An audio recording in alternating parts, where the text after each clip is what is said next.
Imaginez que vous soyez à bord d'une colossale plateforme de forage offshore, l'Ocean Ranger, et que vous affrontiez la fureur d'une tempête hivernale imminente, avec des vagues atteignant des hauteurs stupéfiantes. Un équipage de 84 âmes courageuses, dont la foi en cette merveille technologique est inébranlable. Mais que se passe-t-il lorsque la nature décide de déchaîner toute sa colère? Plongez au cœur de ce récit captivant pour découvrir les événements choquants qui ont conduit à cette tragédie.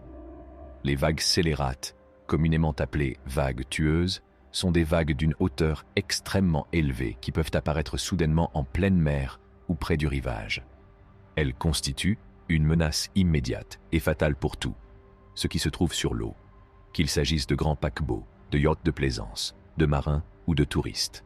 Les chercheurs Efim Pelinovski et Ekaterina Didenkulova du campus HSE de Nijni Novgorod ont compilé une base de données des événements de ce type survenus dans l'océan mondial entre 2011 et 2018, en précisant les régions où ils ont été le plus fréquemment enregistrés et ont causé les dommages les plus graves. Les légendes concernant des vagues de 30 mètres susceptibles de faire chavirer un navire ont circulé parmi les marins pendant des décennies. Il était difficile de comprendre l'existence de vagues aussi énormes, et peu de gens croyaient à ces affirmations, car les marins et les pêcheurs avaient tendance à exagérer. Cependant, en 1980, un témoin au large de Durban, en Afrique du Sud, a filmé cet incident. Le second du superpétrolier Esso Languedoc, Philippe Lijour, se souvient. Nous étions dans une tempête, et le pétrolier courait devant la mer. Cette vague incroyable s'est approchée par l'arrière et s'est écrasée sur le pont. Comparée aux autres, elle était gigantesque. La vague était au moins aussi haute que les mâts du navire, qui mesuraient environ 25 mètres, ce qui la plaçait à environ 30 mètres de hauteur. Le pétrolier a réussi à passer et des photos de la vague ont été prises. Par la suite, les gens ont commencé à croire davantage les marins lorsqu'ils racontèrent leurs histoires.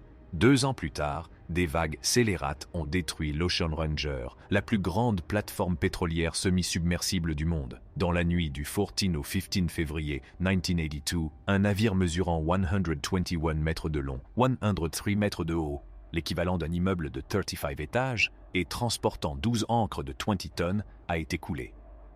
Les systèmes de stabilisation ont échoué après qu'un mur d'eau de 27 mètres a détruit les fenêtres et submergé la salle de contrôle. Les 84 membres de l'équipage ont péri lorsque la plateforme s'est renversée et a coulé. 13 ans plus tard, le One Air, janvier 1995, une vague scélérate de 26 mètres a frappé la plateforme Dropner en mer du Nord. L'équipement des scientifiques a capté la toute première vague scélérate. Les scientifiques ont commencé à étudier ces vagues après avoir reconnu leur présence pour la première fois. Une définition ? Diverses méthodes, allant des mesures à grande échelle aux expériences informatiques, en passant par la création de modèles physiques et mathématiques, ont été utilisées pour étudier les vagues scélérates à la suite de la tragédie de Dropner. Vagues scélérates, vagues exceptionnelles, vagues monstrueuses, vagues épisodiques, vagues meurtrières, vagues sévères et vagues anormales ne sont que quelques-uns des titres donnés à ce phénomène dans la littérature anglophone. Les scientifiques qui étudièrent l'océan ont élaboré des critères basés sur la hauteur des vagues. Les vagues scélérates sont celles qui sont... Peut-on les prévoir ? La difficulté fondamentale consiste à fournir des prévisions fiables sur les vagues scélérates. 2 stratégies ont été proposées. L'utilisation de dispositifs à une distance donnée pour détecter une onde près d'une cible. Des services spécialisés peuvent atténuer la gravité d'un accident, par exemple en évacuant les personnes du pont, ou en adaptant la trajectoire du navire en fonction d'une prévision précise du comportement de la vague à l'avance. Identifier les conditions marines, telles que le relief du fond, les courants, la houle et les interactions avec le littoral, dans lesquelles les anomalies sont les plus susceptibles de se produire. Il est également possible de repérer les zones de la mer où les mécanismes responsables de la génération de vagues scélérates sont les plus puissants, ce qui permet aux navires d'éviter ces zones avec précision. Les zones côtières représentent un danger unique et il convient d'en informer la population. Classification des vagues imprévisibles. Une fois tous les 10,000 ans, ou peut-être moins fréquemment, on pensait que des vagues énormes de 30 mètres se produisaient. Cette hypothèse a été démentie au début des années 2000. Afin de surveiller la surface des océans, l'Agence spatiale européenne, ESA, a envoyé 2 satellites dans le cadre du programme MaxWave. Les données satellitaires ont donné lieu à des constatations surprenantes. En l'espace de 3 semaines seulement, plus de 10 vagues distinctes d'une hauteur supérieure à 25 mètres ont été observées dans différentes parties du monde.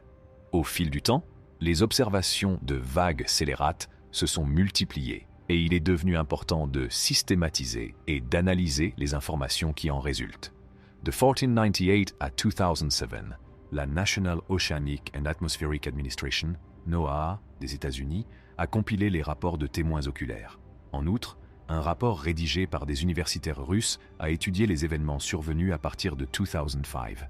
Et un troisième ouvrage a fait la chronique des événements survenus à partir de 2013. Pour les années 2006-2010, un inventaire exhaustif couvrant l'ensemble de l'océan mondial a été dressé. Par la suite, des catalogues plus ciblés sur des périodes ou des régions géographiques spécifiques sont apparus. La documentation approfondie d'Efim Pelinovski et d'Ekaterina Didenkulova sur les incidents survenus dans l'océan mondial entre 2011 et 2018 couvre l'ensemble du globe. L'ampleur de la catastrophe, Ekaterina Didenkulova a déclaré que la plupart des informations qu'ils ont recueillies provenaient de la mémoire des gens plutôt que de chiffres précis. Cependant, les événements enregistrés correspondent étroitement aux critères attribués aux vagues scélérates, notamment leur hauteur, leur apparition soudaine et les dommages qui en résultent. La base de données des scientifiques contient des informations sur 210 sièges uniques. Les vagues se répartissent en 3 catégories principales, les raz de marée océaniques qui se forment à plus de 50 mètres de profondeur, les vagues océaniques de moins de 50 mètres de profondeur, et les déferlantes rapides sur le littoral qui peuvent détruire des personnes et des bâtiments le long de la côte. Entre 20 et 30 raz de marée se produisent souvent chaque année. Au total, 120 CAS ont été signalés au cours de cette période, dont 57% concernaient des vagues côtières. La forte densité de population dans les zones côtières et l'utilisation intensive du littoral qui augmente la probabilité de rencontrer une vague scélérate par rapport aux sites en eau profonde, écrivent les auteurs de l'étude, expliquent probablement la fréquence plus élevée des incidents sur le littoral que dans les sites en eau profonde. Toutefois, les accidents mortels sont plus fréquents dans les régions où les eaux sont profondes. Près de la moitié des décès maritimes survenus entre 2011 et 2018 sont le résultat d'incidents survenus en eau profonde. Au cours de cette période, 210 attaques de vagues se sont produites, entraînant des pertes de vies humaines.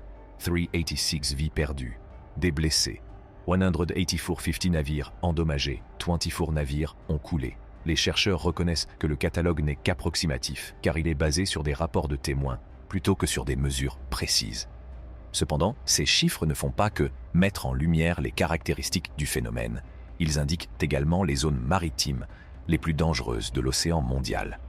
Les endroits les plus remarquables où des vagues scélérates se sont produites et ont causé des dégâts ont été indiqués par les chercheurs. Il s'agit des côtes des États-Unis, de la mer des Caraïbes, de l'Europe, de l'Australie et de la Nouvelle-Zélande.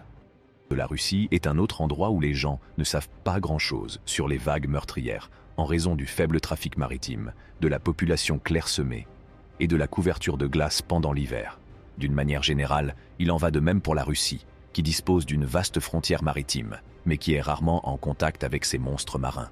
La plupart des rapports faisant état de vagues scélérates dans les eaux russes proviennent de la mer Noire, de la mer d'Okhotsk et des côtes de Sakhaline et du Kamtchatka. C'est tout pour la vidéo d'aujourd'hui.